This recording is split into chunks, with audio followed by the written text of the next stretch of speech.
Мне потребуется пряжа для вязания. У меня пряжа вторичного использования. Это шнур 5 мм, не полый. У меня стопроцентный хлопок. Если это полиэфир, то он будет с сердечником. Такая пряжа не теряет своих свойств и качеств после распускания.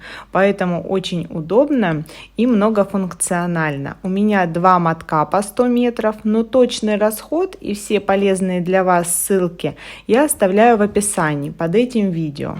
Я приготовила крючок 9 мм. Если вяжете достаточно туго, остановитесь на крючке большего размера, чтобы изделие не стояло колом. Ножницы и маркеры. Также для изготовления своей сумочки вы можете выбрать любой материал. Все необходимые данные по размерам и пропорциям я даю в видео как в количестве петель, так и в сантиметрах. Накидываю нить на ладонь с небольшим запасом. Оборачиваю вокруг 3 пальцев, минуя мизинец. Ввожу крючок и подхватываю рабочую нить, вывожу первую петлю. Провязываю первый столбик рабочей нитью. Готово. Таких столбиков мне нужно 8. В кольцо, после чего буду его затягивать. Вяжу достаточно свободно, чтобы крючок легко и просто проходил в петли. Готово 8 петель. Складываю пополам и как можно туже затягиваю кольцо. Этот край начала я ввяжу в полотно. Второй ряд я буду вязать по 2 столбика в одну точку, то есть в каждую петлю делать добавление. Таким образом, из 8 начальных получу 16 к концу ряда. Буду вставлять крючок в переднюю полупетлю кромочной косы. Подхватываю рабочую нить так, чтобы край начала оказался внутри полотна. Вяжу достаточно легко и свободно, чтобы полотно было не затянуто и податливо по форме. Вставляю крючок в переднюю полупетлю кромочной косы и продолжаю вязать по 2 столбика в одну точку. Я в конце ряда, и сейчас у меня 14 столбиков, провязанных вторым рядом. Это соединение, переход от первого ряда ко второму, и в него я вяжу последнее добавление второго ряда. Сейчас в круг у меня 16 столбиков. Здесь для удобства можно поставить маркер. Это окончание второго ряда. Вязать я буду по спирали без соединения рядов. Каждый раз ввожу крючок в переднюю полупетлю кромочной косы для себя. С этого ряда я буду вязать добавление через 1 столбик. И первый провязываю двойной. То есть вяжу 2 столбика в одну точку. Далее одинарный. Потом снова двойной. И так до конца ряда, до маркера. Из 16 получаю 24 столбика в круг.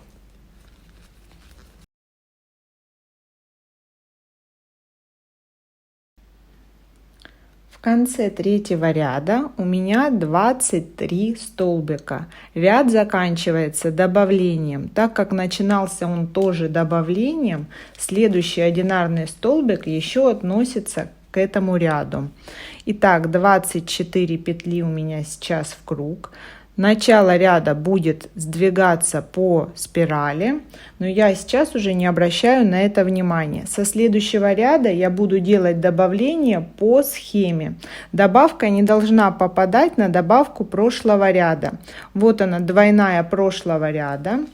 В нее я вяжу одинарные, а в одинарную вяжу двойную. То есть 2 столбика в одну точку. В следующем ряду я провязываю каждой одинарной петле прошлого ряда. Если пересчитать в круг их 8, по спиральному вязанию получится 8 добавлений в круг. Я буду вязать из ряда в ряд. Каждый раз расстояние между добавлениями будет увеличиваться на 1 столбик. В четвертом ряду это 2 одинарные между добавками, в пятом 3, в шестом 4 и так далее. Сейчас я слежу, чтобы добавление было на одинаковом расстоянии, вяжу до маркера и по спирали перехожу на следующий ряд. Конец четвертого ряда. Я проверяю количество добавлений. 1, 2, 3, 4, 5, 6, 7. Здесь сейчас будет 8. Вяжу 2 столбика в одну точку. Еще раз обращаю ваше внимание, начало ряда сдвигается по спирали. Не привязывайтесь к месту положения маркера. Итак, теперь я вяжу одинарные. Вот впереди у меня добавление прошлого ряда. Провязываю вторую, третью и на четвертую, в следующую, за добавлением прошлого ряда, я провязываю 2 столбика в одну точку. Таким образом, добавления будут идти по спирали в каждую следующую петлю от добавления прошлого ряда. Вот, обращаю ваше внимание. Это внутренний рисунок добавлений, по этому принципу можно дополнительно себя контролировать. Пятый ряд заканчивается добавлением по схеме. И у меня сейчас 40 петель в круг. Провязываю добавку. Если спуститься по спирали по добавлениям, я окажусь возле маркера. Все. Так я вяжу до необходимого размера моего донышка. Обращаю ваше внимание, что изнанка вязаного полотна будет лицом изделия. Так оно сейчас у меня и скручивается. Этот рисунок, основной рисунок полотна, продолжаю вязать им. В шестом ряду делаю добавление через каждые 1, 2, 3, 4. На пятую провязываю 2 в одну точку. Так я вяжу до необходимого количества петель в круг. Здесь оно не обязательно будет кратно 8. 56 кратно 8 и 48. Но мне нужна золотая середина. Оптимальный для меня размер при этой толщине нити 50 петель в круг. Поэтому я продолжаю вязать ряды по спирали до того момента, когда у моего круга будет 50 кромочных кос по окружности.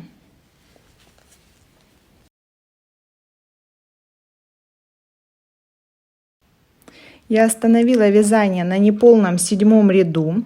Здесь сделала последнее добавление, которое дает 50 петель в круговую.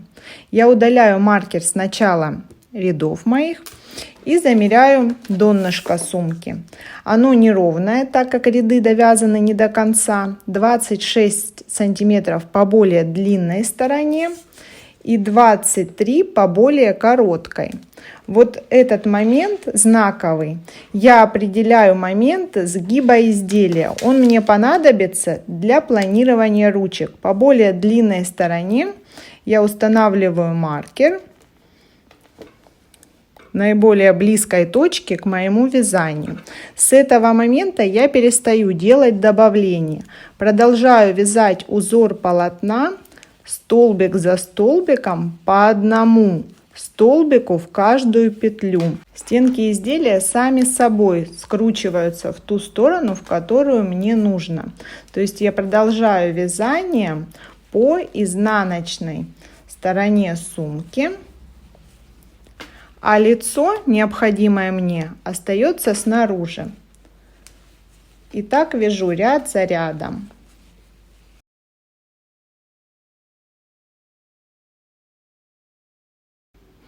На 8 ряду вязания стенок без добавления у меня закончился первый моток пряжи.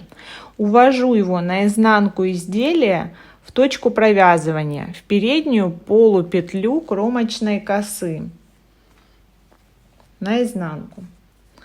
Беру новый моток, вставляю крючок в ту же точку провязывания и продолжаю вязать столбики уже с нового мотка. Пряжа достаточно толстая, поэтому спрятать оба края в этом ряду будет заметно по полотну. Я прячу только край, который увела наизнанку. По изнанке изделия продолжаю ввязывать его. Другой край я буду ввязывать в следующем ряду.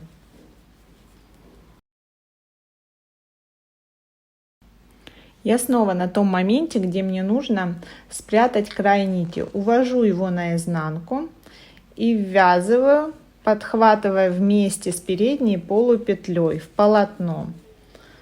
Так просто и незаметно ввели новый моток. Теперь вяжу ряд за рядом до необходимой глубины изделия, до момента планирования ручек. Сейчас у меня провязано 14 рядов с момента, когда я прекратила делать добавление. По стенкам до дна глубина изделия порядка 25 сантиметров. Общая глубина 36 сантиметров. И сейчас я переставляю маркер ровно в ту же самую петлю, только в верхнюю часть сумки. Поднимаюсь от самого низа наверх.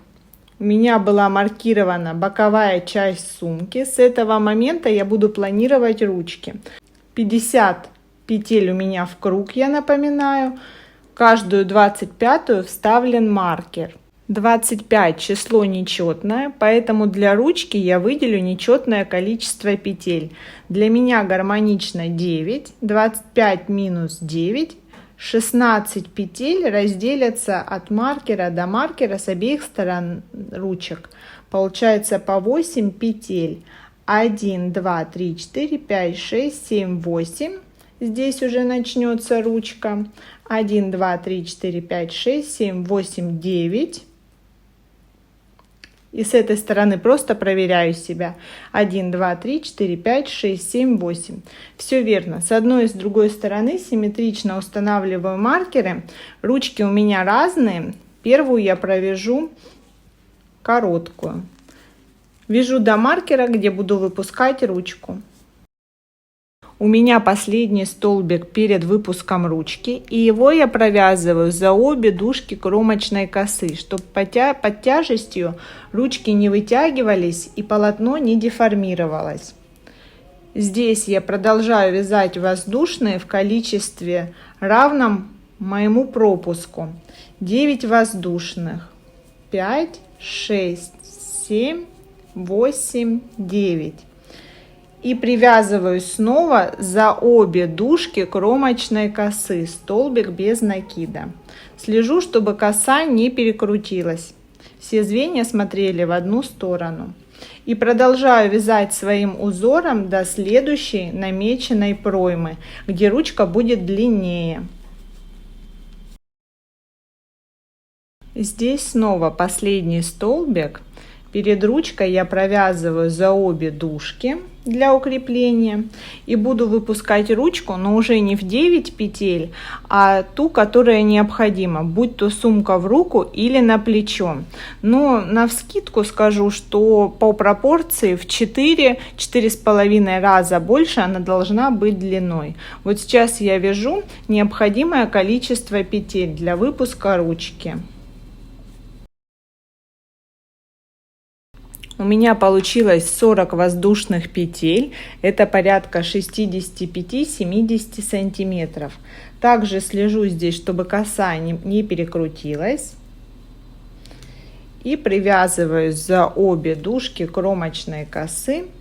Далее продолжаю вязать узор полотна.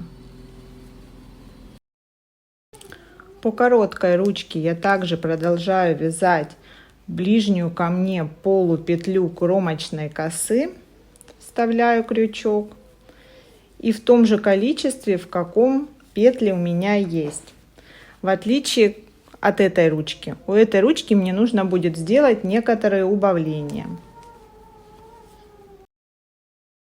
По длинной ручке я из ряда в ряд буду делать убавления.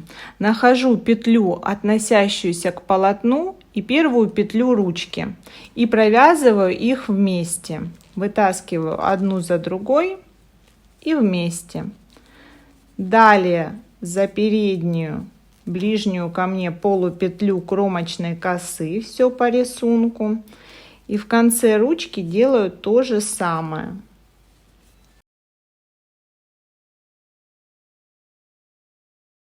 Здесь то же самое. Петля, которая относится к ручке, следующая петля, которая относится к полотну сумки, провязываю 2 вместе. Продолжаю узор сумки. Здесь по желанию можно еще провязать 1-2 ряда по ручкам и по общему полотну. Точно так же делая убавление на длинной ручке, для того, чтобы здесь не было лишних складок и некрасивого рельефа.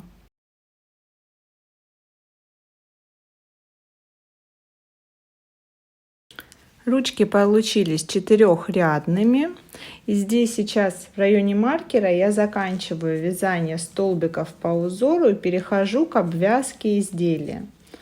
Делаю 1 соединительный, вытаскиваю крючок, перехожу на лицо изделия, в следующую петлю за обе дужки и увожу туда, оставляя рабочую нить на изнанке. Вывожу петлю на лицо и перехожу к обвязке соединительными стежками в полную кромочную косу, вставляю крючок и как бы в обратном направлении произвожу обвязку до этого момента.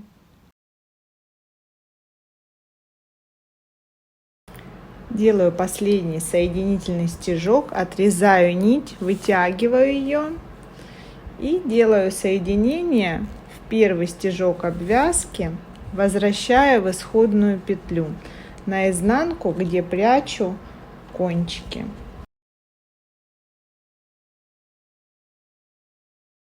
Сумка готова, я хорошенько прогладила ее с паром, осталось одеть бирочку как завершающий элемент. Вот так очень легко и просто я придала старому изделию новый вид и форму. Слегка поднадоевший шопер превратилась в стильную многофункциональную сумку, которая может служить как пляжным аксессуаром, так и городским шопером. Очень объемная, вместительная и функциональная. Подписывайтесь на мой канал, ставьте лайки, будет много интересных видео. Всем пока!